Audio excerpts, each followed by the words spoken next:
Gracias, Joshua. Damos honra a nuestro Dios porque el mayor motivo de gratitud son las bendiciones que Él comparte sobre todos nosotros. ¿Están de acuerdo con eso?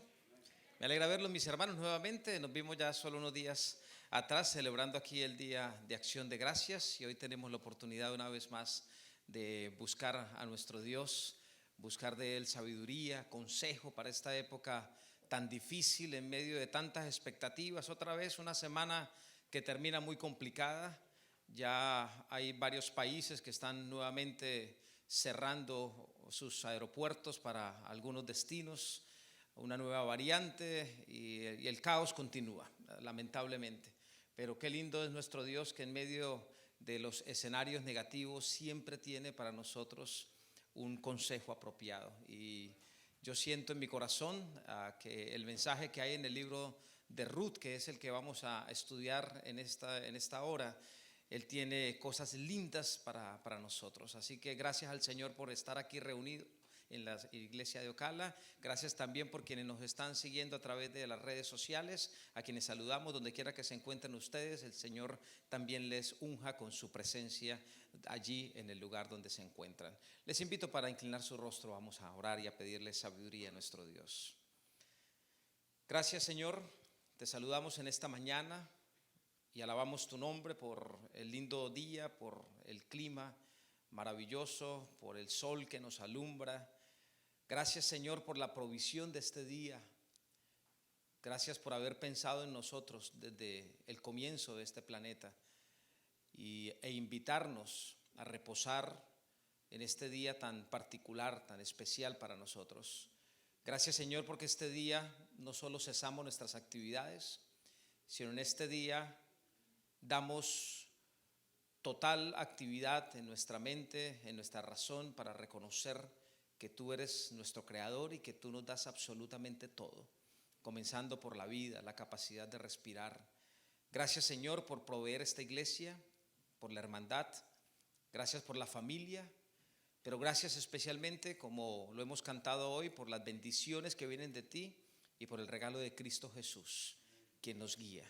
Te pedimos sabiduría, Señor, para que al estudiar tu palabra tú tengas mensaje apropiado para cada uno de nosotros en nuestras circunstancias. En el nombre de Jesús oramos. Amén. Si me hubieran dado la tarea de darle un nombre o un título al libro de Ruth, no lo hubiera llamado Ruth. Le hubiera puesto cualquier otro nombre. No es porque Ruth no haya hecho algo fantástico para merecer que su nombre estuviera allí como título de este libro, sino porque hay otras áreas muy lindas, fascinantes, interesantes, importantes para nosotros que tomamos de allí. Y me gusta muchísimo el protagonismo de Noemí. Noemí aparece allí como una gran mujer. De hecho, algunos la han señalado porque ella decide cambiarse su nombre y pasar de ser una mujer agradecida y bendecida a identificarse como una mujer amargada. Y pide que la llamen mejor Mara, amarga, porque su vida al parecer no tenía mucho sentido. Sin embargo, lo que fue esa mujer y la manera como enfrentó la vida y las circunstancias que estuvieron a su alrededor le marcaron al final un destino muy diferente a lo que se pensaba que iba a pasar con ella. Sin embargo, los expertos decidieron que se llamara Ruth, y también Ruth definitivamente tiene un protagonismo fantástico en este libro. Este libro tiene solo 4 capítulos y recuerden, mis hermanos y amigos que están siguiendo, que estamos estudiando, nos dimos la tarea de estudiar un libro cada vez que tengo la oportunidad de predicar. Ya estudiamos las 5 cajas, ahora estamos en esta serie que hemos llamado Orígenes, porque aparecen los libros históricos quienes muestran la historia después de la oportunidad de liberación que Dios dio al pueblo de Israel y después de haber llegado a la Canaán. Allí comenzó una nueva etapa para ellos y encuentro que hay muchos consejos prácticos para nosotros hoy, los cuales creo que el Señor está dándonos en el momento apropiado cuando más lo necesitamos. Vamos, como siempre lo hemos hecho, a tomar algunos de los puntos específicos de cada libro, y en este caso, en el libro de Ruth, el capítulo 1, el versículo 1, y miren cómo comienza esta historia, porque hay, repito una vez más, hay cosas muy, pero muy llamativas en este corto libro de la Biblia.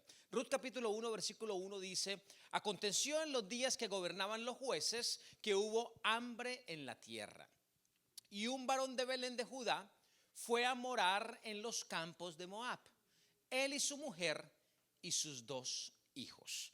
Es una historia de una familia, es una historia que tiene que ver con toma de decisiones, es una historia que tiene que ver con crisis, es una historia que tiene que ver con una familia sometida supuestamente a la voluntad de Dios.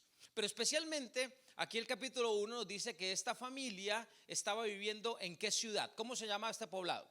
Belén. Belén significa casa de pan. ¿Qué es lo que significa Belén? Casa de pan. Y noten que aquí hay algo que es esto antagónico. En la casa del pan, ¿qué es lo que hay? Hambruna. Eso no tiene sentido. En la casa de pan hay hambre. Ahora, ¿por qué hay hambre en la casa de pan en Belén? Hay muchas cosas que extractar de ello, pero lo primero es que Dios no liberó a su pueblo para que fueran a aguantar hambre. Ya habían pasado por muchos periodos de hambre y Dios lo que hizo fue alimentarlos. Ahora, ¿recuerdan ustedes por qué están en hambre? Los que han seguido la serie recordarán, por ejemplo, allí la historia de Gedeón. ¿Se acuerdan de la historia de Gedeón? ¿Qué estaba haciendo Gedeón cuando Dios lo encontró y lo llamó para que fuera y liderara a su pueblo? ¿Qué estaba haciendo? Estaba batiendo el trigo. ¿Para qué? Para esconderlo. ¿Se acuerdan quiénes venían a robarles el trigo? Los madianitas, los enemigos, y entre ellos también habían algunos que en un momento formaron parte de ellos y ahora no, y eran también los moabitas. Ahora, miren todos estos elementos que solo en el versículo 1 hay tanto que extractar, porque ellos estaban sufriendo, pasaron en el periodo de los jueces por sufrimiento, por hambre, por persecución, les robaban hasta la propia comida, sus cultivos, porque el propio pueblo había decidido cambiar al Dios del cielo por otros dioses, justamente por su relación con estos pueblos vecinos que no adoraban al Dios del cielo. Y la consecuencia, ¿cuál fue? Cuando Dios no está, entra el caos. Yo sigo repitiendo constantemente esto. Si tú y yo estamos pasando por momentos difíciles, lo primero que tenemos que evaluar no es quién a mi alrededor es el culpable de la crisis que estoy viviendo, sino qué tan cerca o qué tan lejos estoy yo del Dios que me dio la vida. Y si somos sinceros, es porque de alguna manera estamos repitiendo la historia. De alguna manera volvimos a apartarnos de Dios y creamos nuestros propios dioses. El trabajo, que no es malo trabajar, pero que el trabajo no puede estar por encima de Dios. El dinero, que no es malo el dinero, pero el dinero no puede estar por encima de Dios. Inclusive la propia familia o a veces la iglesia, que están por encima de Dios, no deberían estar, nada debería estar o tener prioridad en nuestra vida como Dios. Entonces, cuando nos apartamos, entra la crisis. Así que en este escenario, que se parece mucho a nuestras vidas, ¿por qué vivimos crisis? Porque nos hemos apartado de Dios. ¿Por qué hoy el mundo está al revés? Porque el mundo se ha apartado de Dios. Es así de sencillo. Cada vez la raza humana está más distante de Dios, y entre más nosotros como seres humanos nos apartamos de Dios, pues hay más caos. Así que una vez más, si hay caos en tu vida, lo primero que tú y yo tenemos que hacer en ese caos es preguntarnos: ¿qué tan lejos estoy de Dios? ¿Qué tan cerca podría estar? Y entonces la respuesta es sencilla. Si me he alejado de Dios y estoy viendo crisis, para que la crisis se vaya, tengo que acercarme a Él. Esta familia, vamos a volver a leer el versículo porque ahora con todo este contexto vamos a entender varias cosas. Aconteció en los días que gobernaban los jueces, ya saben, había idolatría lamentablemente, que hubo hambre en la tierra. ¿Por qué había hambre? Porque se habían apartado de Dios. Y un varón de Belén de Judá, la casa de pan, lamentablemente, junto con su familia, decidió irse a morar ¿a dónde? ¿A dónde decidió irse a morar? A Moab. Allá no era el lugar. No era el lugar. En el versículo 2 nos dice varias cosas de esta familia que nos ayudan a entender por qué había hambre en la casa de Pan. Versículo 2 dice: el nombre de aquel varón, el padre de familia. Recuerden que esta era una época en la que el padre no solo era el sacerdote, sino que el padre tomaba la mayoría de las decisiones. Es una de las cosas que no me gustan mucho del Antiguo Testamento, en que este monopolio monoparental que era el padre hacía que la familia tuviera que tomar algunos caminos que a veces no era lo que quería toda la familia. Este caballero, dice el versículo 2, se llamaba ¿cómo? Elimelec. Elimelec es un nombre que tiene un significado lindísimo. Mis hijos se salvaron que yo no había antes reflexionado tanto en el nombre Elimelec, porque si no alguno de mis hijos se llamaría Elimelec. Resulta que Elimelec significa Dios es rey. Dios es rey. De hecho, algunos lo identifican como Dios es mi rey. Así que lo primero que me dice es que era un hombre religioso, era un hombre que temía a Dios, era un hombre bueno. Elimelec era como todos nosotros, que tenemos las mejores intenciones. Sin embargo, Elimelec pasó por un momento de crisis y la crisis traicionó su razón. Permítame explicar un poco al respecto. Voy a leer primero todo el versículo 2. El nombre de aquel varón era Elimelec, y él de su mujer Noemí. Aquí comienza el protagonismo de esta mujer, calladita en todo momento. Y los nombres de sus hijos eran Malón y Kelión. Eso sí no me gustan para hijos, ¿no? Eso sí no suenan bonito, ¿no? Efrateos de Belén de Judá, que ya saben que era la casa de Pan. Llegaron pues a los campos de Moab y se quedaron allí. Pregunta: ¿por qué se van de la casa de Pan? Hay hambre. Pero ¿por qué deciden irse de la casa de Pan? ¿Cuál fue el motivo que lo llevó ahora a una tierra que no era su tierra y que definitivamente no era el lugar donde Dios quería que ellos estuvieran? Porque allá estaban en riesgo. Pero ¿por qué se fueron entonces si era un hogar donde había temor a Dios, donde se reconocía a Dios como el rey? Es simple, mis hermanos. Cuando hay crisis, fácilmente perdemos la razón. Y cuando hay crisis, tomamos decisiones de acuerdo a ese contexto de crisis. ¿Y quién ve esa crisis más de cerca que nosotros mismos? Entonces, cuando hay crisis, una de las peores tentaciones que llegan a nuestra vida es la de tomar decisiones trascendentales. Por eso los expertos nos dicen, y el experto de todos los expertos de nuestro Dios: no tomemos decisiones en tiempos de crisis. Los tiempos de crisis no son para tomar decisiones. Los tiempos de crisis son para reflexionar, para asesorarse bien y luego sí encontrar el mejor camino. Elimelec significa, como ya les dije, Dios es rey. No hay mejor asesor que Dios. Eso lo hemos visto en todos los libros que hemos estudiado hasta ahora. Dios siempre está dispuesto a dirigir nuestro camino.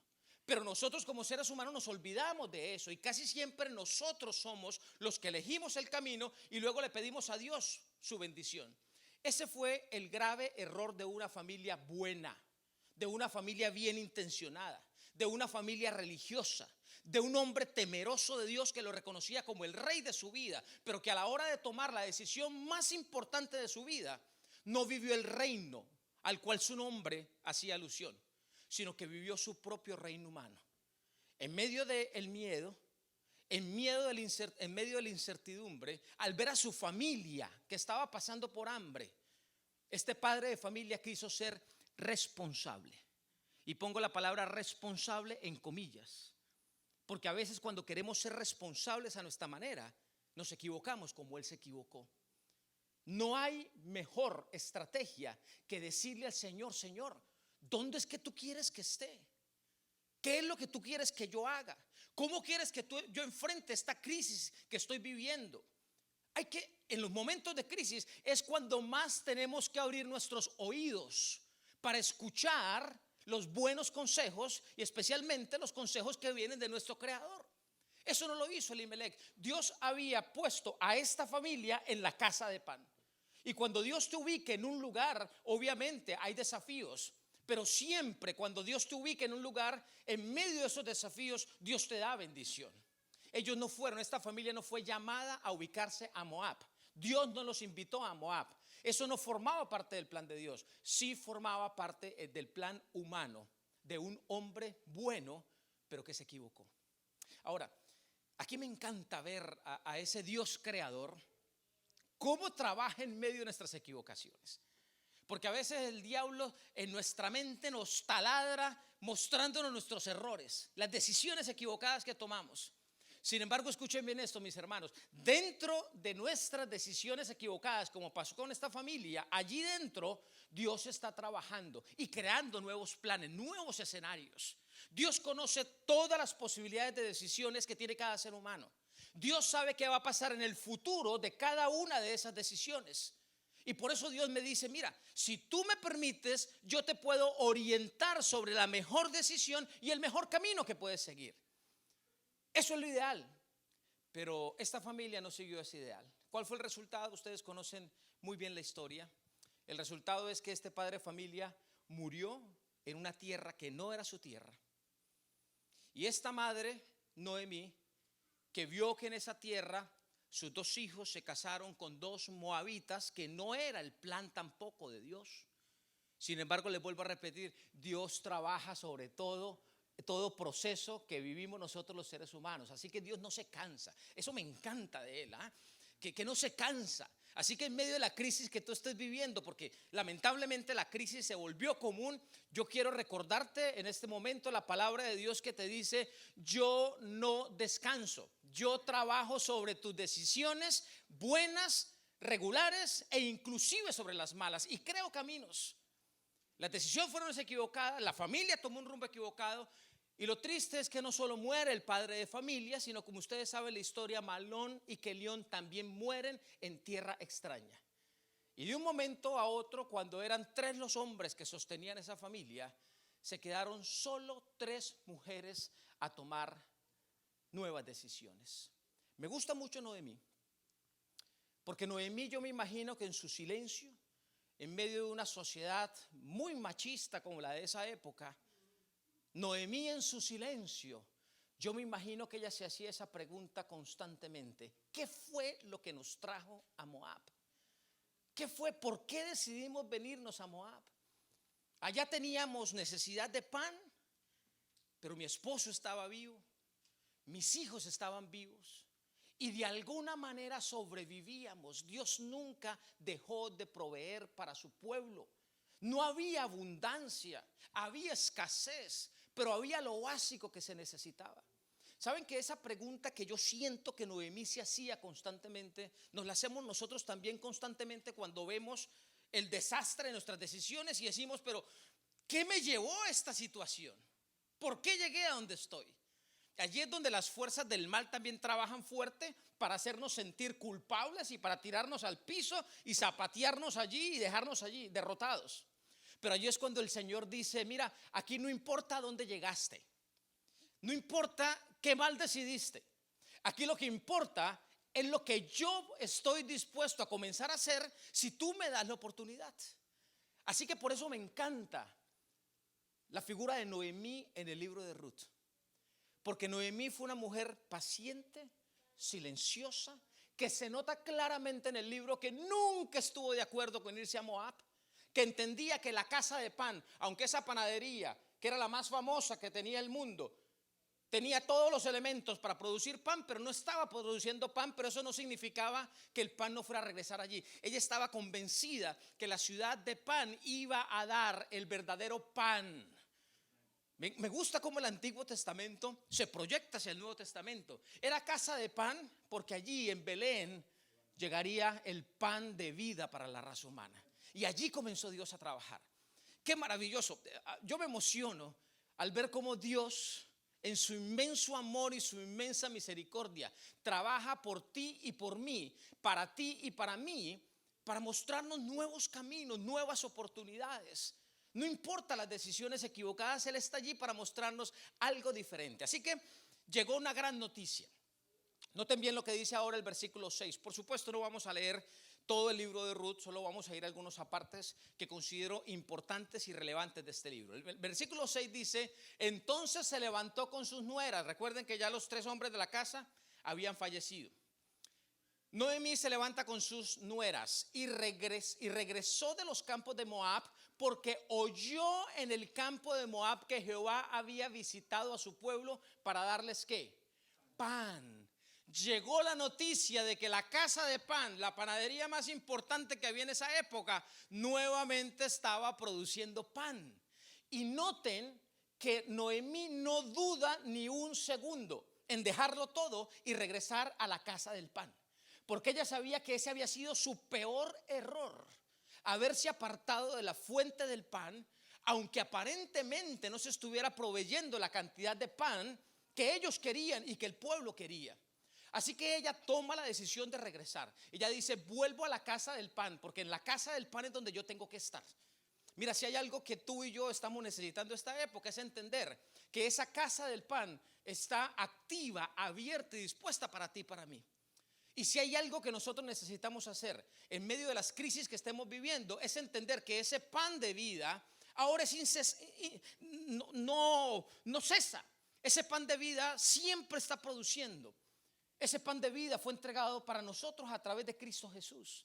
Así que me gusta mucho Noemí, porque el mensaje que ella está mandando es: mira, si tus decisiones fueron equivocadas, si estás viviendo tu vida de una manera equivocada, es el momento de entender que lo que tienes que hacer para que las cosas comiencen a cambiar es regresar al pan de vida, que en este caso para nosotros es ¿quién? Cristo Jesús. Allí es donde todo comienza a cambiar.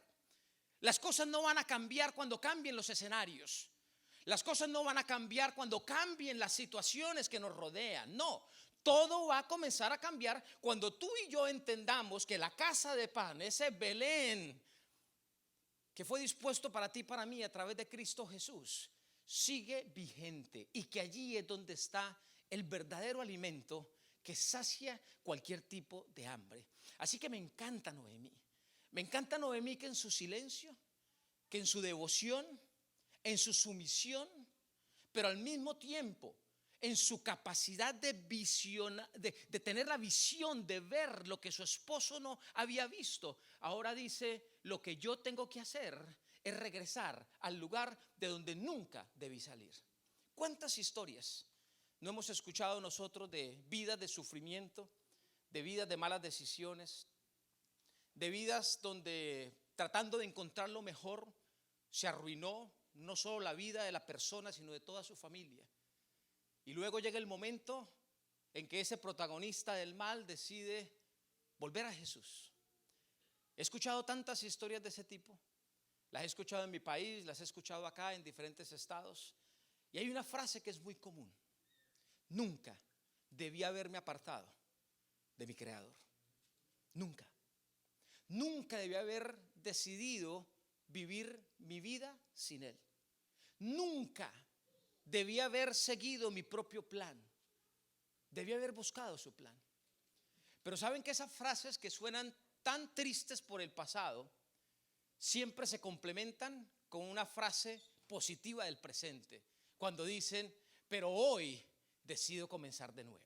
Pero hoy las cosas van a ser diferentes. Hoy vuelvo al Señor y el Señor me va a dar una nueva vida.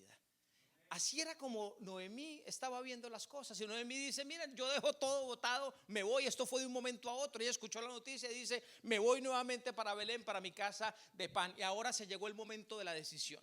¿Qué iba a pasar con sus dos nueras? Escuchen bien. Dice el versículo 14: ellas comenzaron a llorar otra vez, levantaron su voz. Se nota que desde que ella le dio la noticia de que se iba, entró el caos, porque amaban a su suegra. Ese es uno de los pocos casos que hay en la Biblia que narran que dos nueras están llorando a su suegra. Y no era porque se hubiera muerto la suegrita, era porque la suegrita había decidido irse, y ellas amaban a esa suegra.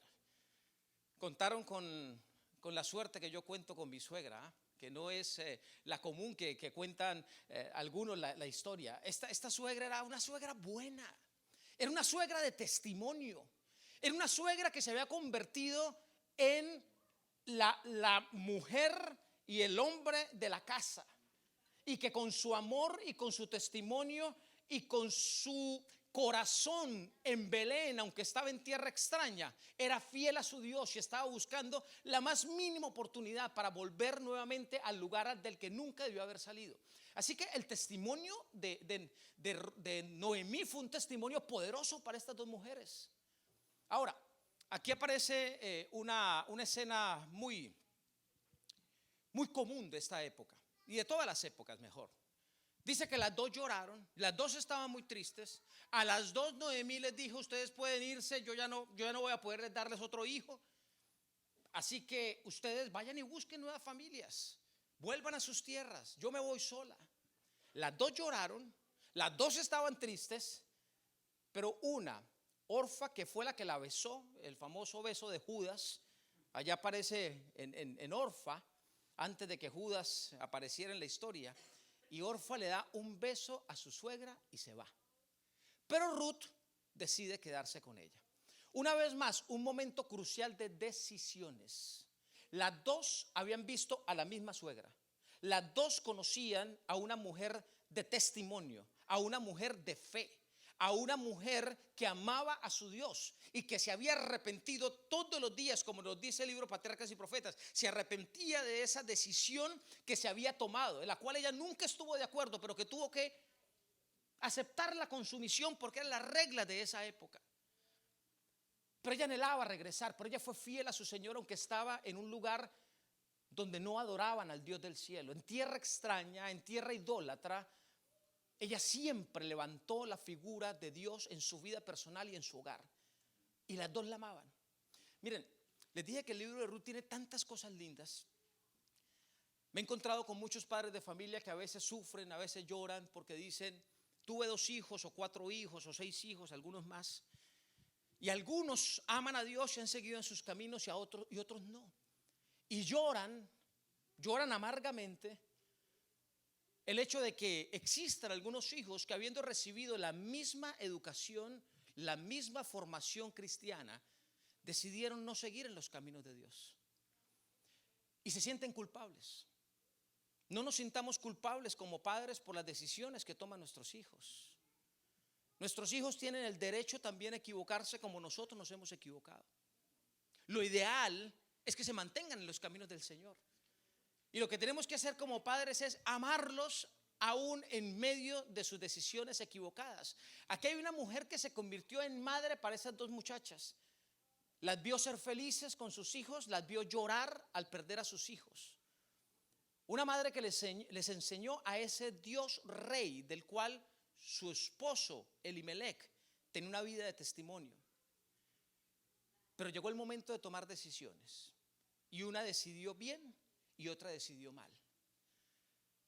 Lamentablemente en la vida también existe esta realidad, y es una realidad que nosotros debemos tener clara en esta época que estamos viviendo. Dios no se cansa de llamarnos a volver a Él. Vengan a mí, les tengo un camino, les tengo solución para sus problemas. Vengan a mí, todo va a ser nuevo, diferente. Y Él hace fiesta en el cielo cuando un ser humano como tú y como yo decidimos volver a Él. No importa lo que haya pasado, allí todo cambia y el cielo se activa para comenzar, para que ese plan que Él siempre diseñó para nosotros comience a ser una realidad. Pero el cielo llora también cuando tomamos decisiones equivocadas y respeta nuestras decisiones equivocadas. Sin embargo, a pesar de las decisiones equivocadas, la vida tiene que continuar. Y yo admiro que Noemí, con el dolor de ver a Orfa, que estaba tomando la peor decisión de su vida. No tenemos mucha información sobre Orfa, pero hay información sobre Orfa. No sé cómo fue el final de Orfa, pero por fe llego a pensar que en medio del dolor que Orfa vivió, Orfa tuvo la oportunidad de aceptar a ese Dios que en su mamá suegra encontró. Saben que de Orfa la Biblia no dice más directamente, pero hay una serie de escritos y también hay una serie de tradición verbal judía que se conoce como el Talmud. El Talmud es supremamente válido dentro del mundo judío. Nosotros los cristianos no reconocemos el Talmud como inspirado, pero el Talmud es una referencia histórica supremamente válida. El Talmud habla sobre Orfa. Sobre Orfa poco se habla. Orfa decidió, en medio de la crisis que estaba viviendo, escúchame bien, si tú estás viviendo un periodo de crisis profunda, estos dos cuadros son increíbles. Tú puedes decidir cualquiera de esos dos cuadros. Orfa decidió apartarse de la fuente de luz. Orfa decidió quedarse en Moab en medio de las decisiones equivocadas donde se adoraban otros dioses, pero no al Dios del cielo. Es decir, Orfa decidió cometer exactamente el mismo error de Elimelech, seguir su propio plan. Resulta que cuenta el Talmud que Orfa, decepcionada, se fue a vivir su propia vida, a buscar un nuevo hombre para su vida, y allí se equivocó. Llegó a un ejército de hombres de guerra y en medio de sus malas decisiones quedó embarazada de uno de ellos. Y Orfa, según el Talmud, fue la triste madre del hombre más fuerte y poderoso del enemigo del cuerpo de los filisteos, del cual la Biblia nunca tuvo referencia. ¿Se acuerdan del famoso gigante Goliat? Orfa llegó a ser, de acuerdo al Talmud, la madre del gigante Goliat. Ella creó su propio camino. Las decisiones la llevaron a ver su propia vida. Y luego tuvo que ver a su hijo. Me imagino que orgullo de ella porque era un gran guerrero, temible. Pero luego vio cómo su hijo cayó derrotado y perdió la vida porque se había levantado en contra del pueblo de Dios. De Orfa no se dice más, pero yo espero que Orfa, porque recibió luz, y donde la luz del Señor brilla, allí está la posibilidad de que esa luz, por más pequeñita que esté, llegue algún momento en que vuelva a ser esplendorosa. Así que Dios sabe lo que pasó con Orfa, pero lo cierto es que la vida de Orfa sí continuó siendo una vida amarga, difícil. Ella decidió vivir su propio camino. Ahora, noten que las dos están en el mismo escenario convulsionado, en el mismo escenario de dificultad, pero una decide mayor dificultad para su vida. La otra dice, la situación está difícil, pero yo me voy por el camino de mi suegra. Noten ustedes que Ruth, la famosa Ruth, no dejó de ser moabita, seguía siendo moabita. No formaba parte de ese pueblo de Dios, formaba parte del otro pueblo, donde estaban los filisteos, los que supuestamente no formaban parte del pueblo de Dios. Pero ella dice, si mi suegra, que ha sido una mujer tan bella, decide volver a la casa de pan, pues yo me voy con ella a la casa de pan, porque yo quiero de ese pan. Y Ruth toma la decisión correcta gracias al testimonio de Noemí. Por eso me encanta la vida de Noemí en este libro, porque Ruth, sin Noemí, ¿qué hubiera pasado con ella? Hermanos, el poder del testimonio es tan grande. Es por eso que me gusta mucho la figura bíblica cuando dice que en el tiempo del fin esa va a ser la estrategia de la predicación. Mateo 24:14, recuerda Mateo 24:14, y este evangelio del reino será predicado por testimonio a todas las naciones y entonces vendrá el fin. El testimonio es la herramienta de Dios. Yo estoy convencido de que las redes sociales nos van a ayudar y nos están ayudando a llegar al mundo entero, pero no es más poderosa ninguna red social que el testimonio de un ser humano, porque el testimonio de un ser humano puede transformar la vida del planeta entero. Tu testimonio, para bien o para mal. Ruth se fue con su suegra. Noemí lloró la decisión equivocada de Orfa, pero siguió su camino y se fue con Ruth. Miren lo que dice ahora el versículo 16. Este es quizás el texto más conocido, más popular del libro de Ruth. Un texto que identifica el trabajo silencioso pero efectivo de Noemí, y también muestra a una dama en un contexto de sufrimiento, una mujer en esa época, en ese contexto, sola, era una mujer muerta en vida. Pero en ese contexto, ella toma esta decisión. Escuchen ese versículo tan lindo. Ruth capítulo 1, versículo 16. Ruth entonces le responde y le dice a su suegra, no me ruegues que te deje, ni se te pase por la cabeza que me aparte de ti. Porque donde quiera que tú fueres, iré yo. Y donde quiera que tú vivieres, viviré. Ahora, ¿por qué esta resolución tan grande? En la parte final es donde aparece la justificación de esta resolución de Ruth, de dejar su lugar, su país, su familia, de dejarlo todo e irse a un país enemigo. Una decisión difícil, importante, pero ¿por qué tanta determinación en esa mujer? Miren lo que dicen las dos últimas líneas. Tu pueblo será ahora mi pueblo, tu Dios será ¿qué? Mi Dios. Ella había visto en Noemí al Dios de Israel. Qué hermoso eso. Ella vio en Noemí al Dios de Israel.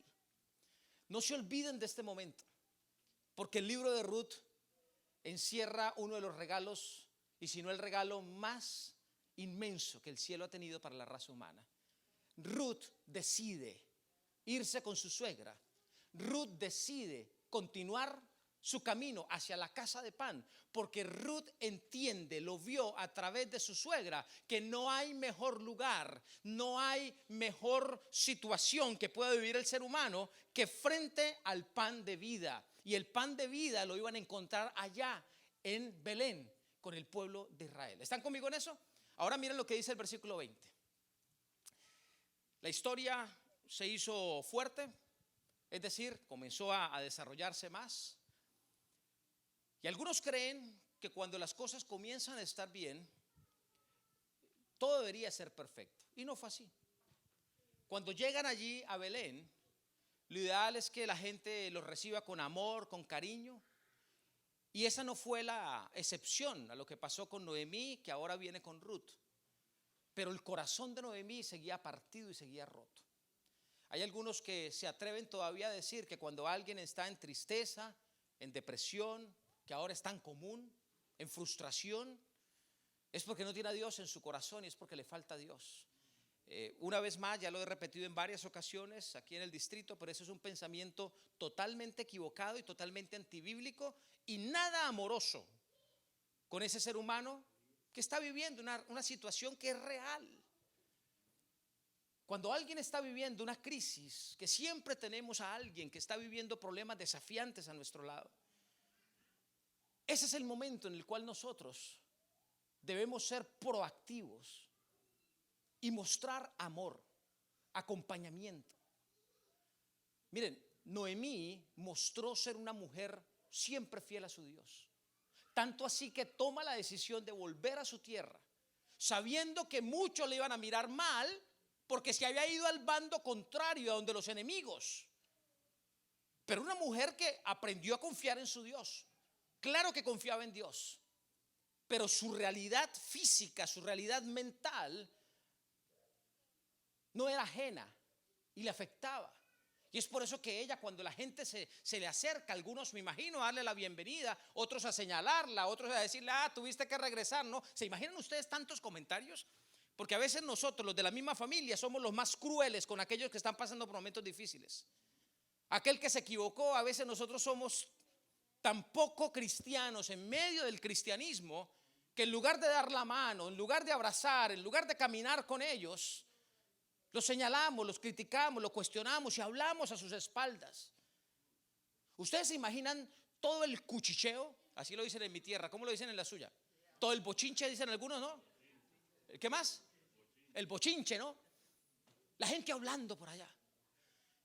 Y la pobre Noemí viviendo su dolor. Ella dice, miren, ustedes tienen razón, no me llamen más Noemí. A mí se me fue esa alegría, a mí se me fue esa gratitud. Ahora díganme Mara, porque es cierto, vivo amargada. Pero noten ustedes que mientras ella está diciendo que está viviendo amargada, estaba dejándose guiar por el rey, el cual no tuvo la oportunidad de actuar en la vida de Elimelech cuando tomó la decisión de irse para Moab. ¿Notan ustedes? Mientras ella está dándole realidad, aceptando su dolor, su frustración, la miseria en la que estaba, también era una mujer que se estaba dejando guiar por Dios. Cuando yo veo casos como este, es cuando yo me siento animado a respetar y acompañar en silencio, en oración y en actividad positiva a aquella persona que está sufriendo dolor. Porque si hay una mujer que demostró en su momento más crítico y más difícil que no solo amaba a su Dios, sino que estaba dispuesta a dejarse guiar por él, fue Noemí. Porque era más fácil para Noemí quedarse donde estaba, que tenía sus dos nueras, no estaba el riesgo de que alguna se fuera, y evitar el escarnio que iba a vivir en su propia tierra. Pero ¿por qué ella regresa a su propia tierra? Porque ella sabe que la casa de pan es el lugar donde ella tiene que estar. Mira, cuando hablamos de estas cosas desde el púlpito, que son cosas que no tenemos planeadas cuando estamos predicando, llegan situaciones a la mente, como me está llegando en este momento, que no tenía planeado.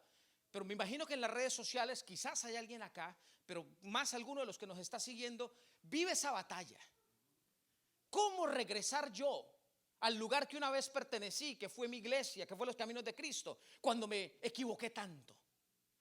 Y dudan por varias razones. Primero, porque a veces cuando las iglesias deberían ser los verdaderos hospitales que llenamos de sanidad, de amor, aquel que está enfermo, a veces somos lo opuesto, y a veces en los hospitales encontramos algunos profesionales de la salud que quisieran más bien que uno se muriera,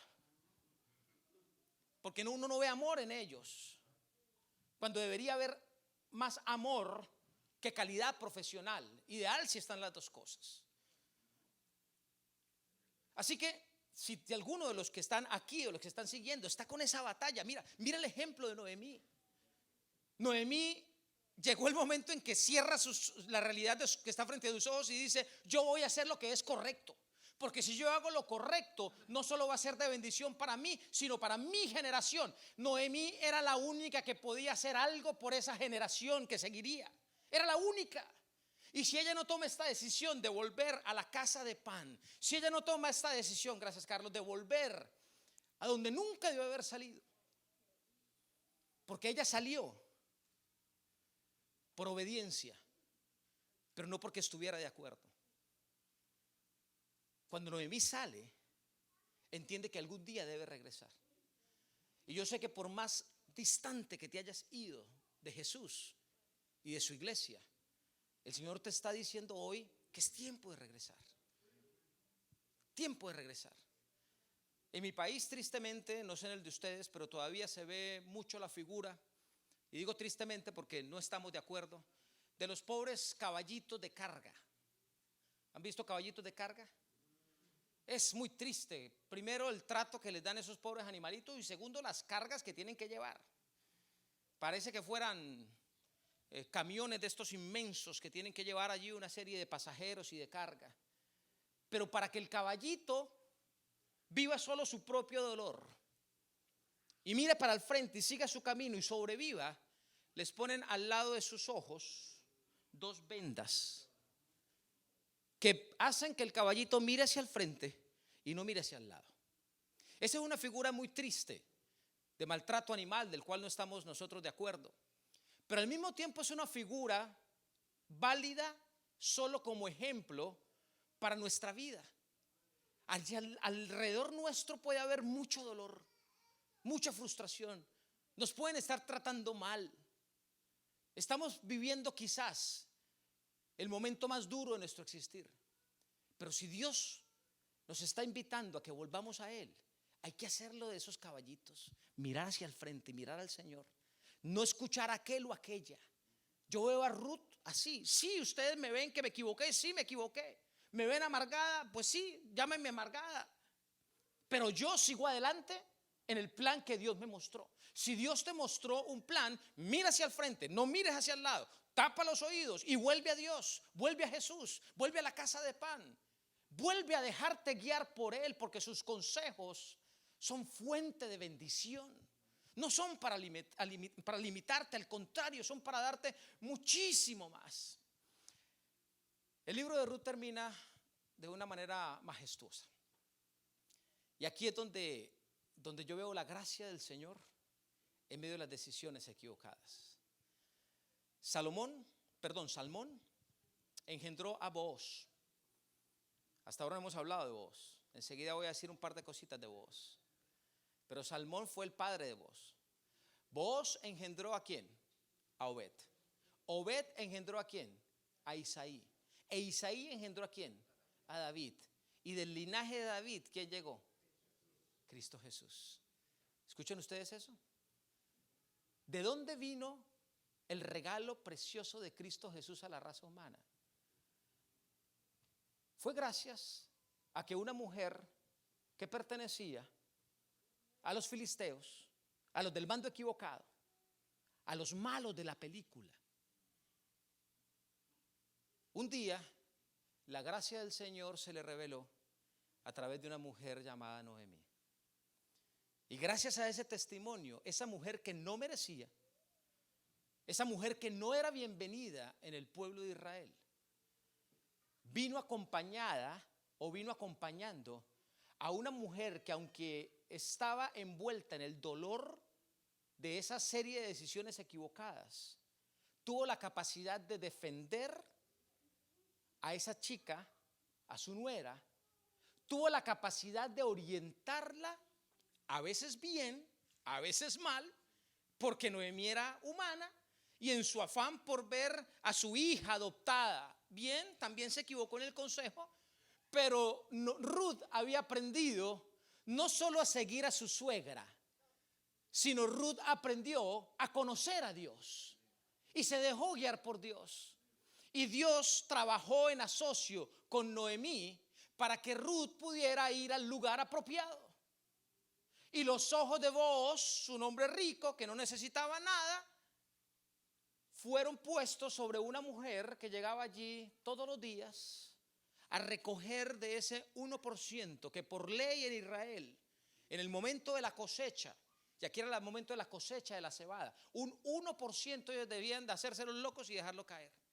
Porque los que estaban cosechando sabían que detrás de ellos venían primero las viudas, y toda aquella persona que tuviera falta de alimento podía venir allí a buscar el alimento para su día. Así que Booz no necesitaba de esa chica. No tenía un historial muy positivo. Pero Dios es experto en hacer las cosas bien. Y esta mujer Ruth, que se aparta del consejo de su suegra, porque Noemí, repito, no era perfecta, se equivocó también, y le dice, mira, básicamente lo que le dijo fue, ve y métetele a la cama. Y queda embarazada de él. Pero Ruth, que decidió hacer lo correcto, entendió que lo mejor era tomar la iniciativa. Y a veces es bueno que las damas tomen la iniciativa. Mi señora la tomó conmigo y mire lo felices que somos. Amén, sí, señora, alabado sea. Ay, ahora me van a dejar sin almuerzo. Pero bueno, retomemos. A veces es bueno tomar la iniciativa y resulta que Ruth dice, no, yo ya me he equivocado mucho. Y yo me imagino que le llegaban las noticias, porque los chismes van mucho más rápido que las redes sociales, y en esa época no era la diferencia. Me imagino que ella escuchaba lo que le estaba pasando a Orfa por allá, que Orfa sí decidió irse a vivir la vida loca y a rehacer su vida a su manera, y ella dice, no, yo no voy a hacer lo mismo. Y resulta que Ruth va y le dice a Booz, mira, mejor lánzame tu manto. ¿Qué significa eso? Cásate conmigo. Si yo te intereso, cásate conmigo. Y el Señor estaba trabajando allí en esa relación.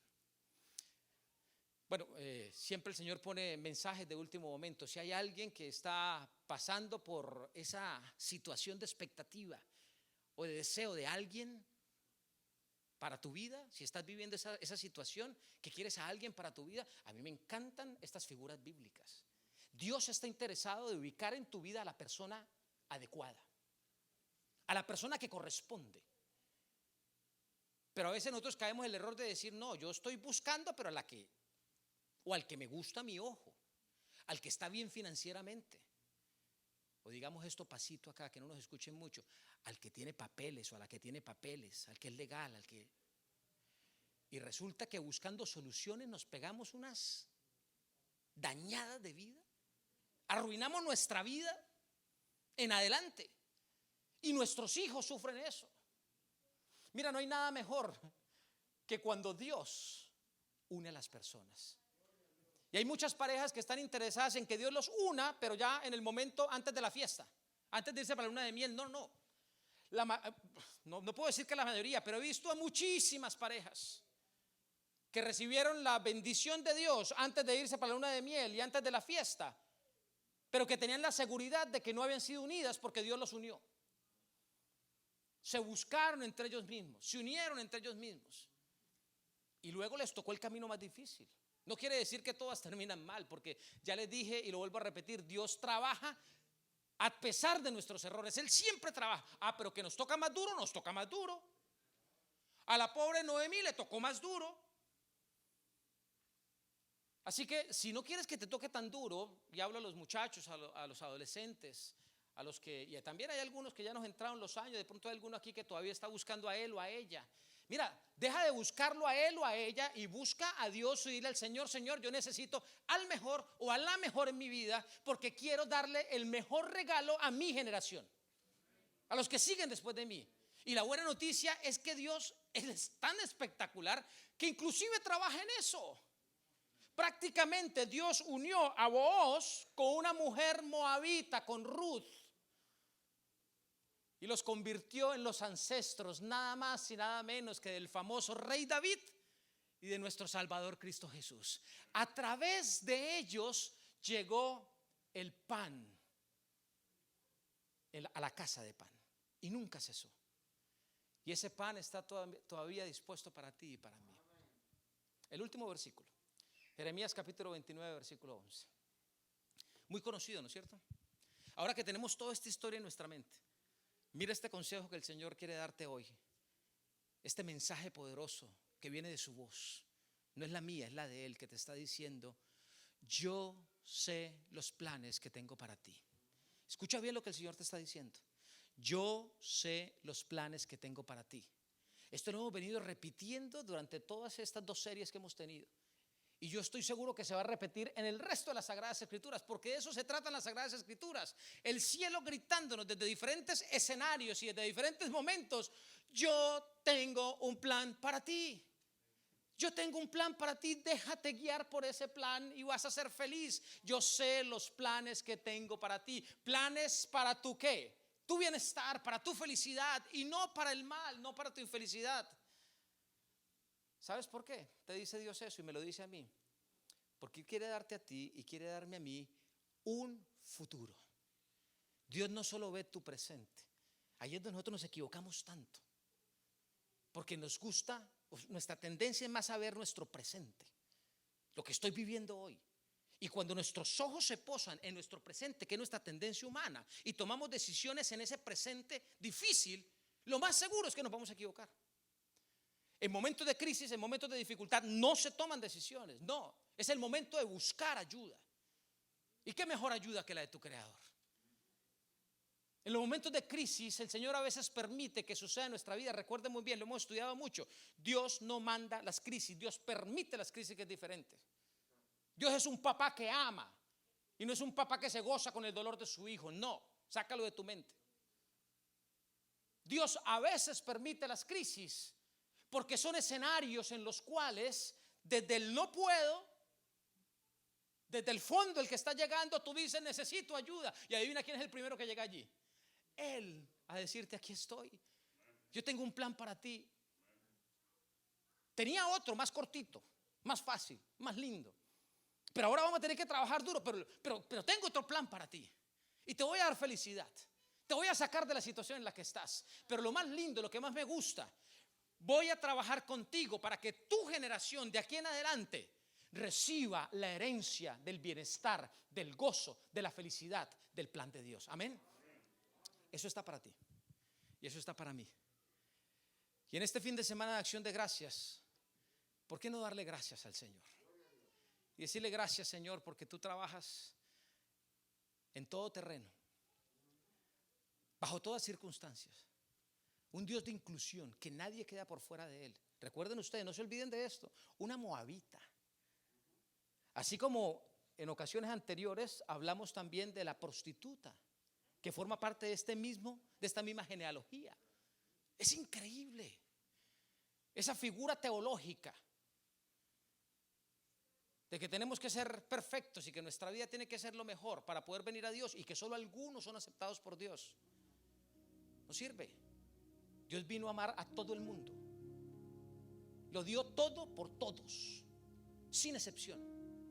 No importa tu circunstancia, no importan tus gustos, no importan tus tendencias, no importan tus realidades. No importa tu pecado y mi pecado, grande, mediano, pequeño, para Dios es pecado. Así es sencillo. Pero no hay pecado inmenso, si queremos nosotros ponerle tamaño, que esté por encima de la gracia y del amor de nuestro Dios. Él no patrocina nuestro pecado. ¿Por qué? Porque Él no quiere vernos sufrir. Y los pecados nos llevan al sufrimiento, nos esclavizan. Él quiere que tú y yo seamos felices, y por eso nos dice: mira, evítate el camino difícil, déjame mostrarte mi plan. Pero si ya algunos decidimos seguir el camino difícil, hoy es el momento de decir: Señor, aquí estoy, porque quiero comenzar a vivir una vida como tú la propones, una vida próspera, una vida con bienestar, una vida con felicidad a pesar de. Es decir, las circunstancias, una vez más, la ciencia de la felicidad lo sigue ratificando. Las circunstancias no son las que tienen que manejar tu bienestar, tu felicidad. No son las circunstancias, es lo que hay dentro de ti, es quién tú eres, es con quién te relacionas. Y para que nuestras relaciones con los seres humanos que hay a nuestro alrededor, familia y amigos, cambien, lo primero que tenemos que hacer es venir a la fuente de la relación perfecta, que es Cristo Jesús, el pan de vida que nunca sacia y que hoy está dispuesto para ti. ¿Hay alguien aquí presente en esta tarde, o alguien allí en sus hogares donde se encuentran, que quiere en este momento ponerse de pie o asumir una actitud de aceptación y decirle al Señor: Señor, yo te acepto hoy como el pan de vida. Hoy yo quiero que tu plan se haga realidad en mi vida, porque quiero no solo tener bienestar y ser feliz, sino quiero bendecir a mis generaciones, a mis hijos y a los hijos de mis hijos. Antes de orar, tengo que volver a hacer referencia a esto. Estamos viviendo una época muy difícil, muy triste. Hay nerviosismo y pánico en el mundo por una nueva variante, que esta variante la están relacionando inclusive con una enfermedad tan temible como el SIDA. Eso es lo que está ahorita por Sudáfrica, y por eso Sudáfrica la están ahora aislando prácticamente del mundo a partir de ayer. Ya Europa no acepta vuelos de Sudáfrica, y entiendo que América está tomando esa decisión ahora. La incertidumbre va a seguir. Esto no va a cambiar, nosotros lo conocemos. Y los que tengan alguna duda, miren lo que charlamos aquí el miércoles en la noche en nuestro momento de acción de gracias. Las circunstancias no van a ser mejores. No permitas que las circunstancias te roben la felicidad que el Señor quiere para ti y para los tuyos, la seguridad que tenemos en Él. Es el momento de volver a la casa de pan. Es decir, es el momento de dejar la teoría de lado. Porque hay muchos que pueden decir: no, es que ese mensaje, pastor, no es para mí, porque es que yo nací en la casa de pan, nací en la iglesia adventista.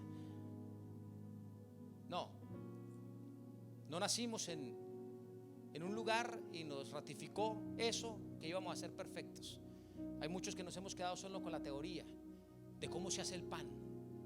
Sabemos cómo la receta perfecta, pero no olemos a pan rico, porque no producimos pan delicioso, porque nos estamos alimentando de otro tipo de elementos. Para nosotros, para todos, es el llamado que hoy el Señor nos hace en medio de la crisis, a decir: la crisis es la oportunidad para volver al plan de Dios. Y allí está Dios dispuesto a darte bienestar, a darme felicidad y a darme la seguridad de que el pan de vida está fresco mañana, tarde y noche, para ti y para mí. Jesús, a través del poder precioso y revolucionador de su Santo Espíritu, el pan que tú y yo estamos necesitando. Oremos. Padre, gracias por invitarnos a recordar una vez más que tú eres el pan. Un pan diseñado, dispuesto para todo aquel que decida aceptarlo. Gracias, Señor, porque tú trabajas en medio de las circunstancias más deplorables de nuestra vida. Gracias, Señor, porque tú nunca nos das la espalda. Gracias también, Señor, porque tú no patrocinas el mal, el error, el pecado, las equivocaciones. Pero gracias, Señor, porque lo negativo no impide tu deseo amoroso de actuar. Tú conoces, Señor, cada situación difícil de los que hoy estamos estudiando juntos tu palabra. Tú conoces cada caso, conoces cada frustración, conoces cada decisión equivocada, cada decisión que se tomó sin tu dirección. Conoces, Señor, los temores. Padre, gracias porque hoy tú nos invitas a entender que la casa de pan no solo está abierta, sino que el mejor pan está servido gratuitamente para disfrutarlo. Gracias, Jesús, por ser nuestro pan. Gracias por invitarnos hoy a venir a ti, a llenarnos de ti. Gracias porque nos aceptas sin distinción alguna. Gracias porque nadie se queda por fuera de ese plan de amor, de salvación y de seguridad, a menos de que decida, porque tú aceptas, aunque sufras, la decisión de cada ser humano. Pero gracias, Señor, porque hoy nos das esperanza.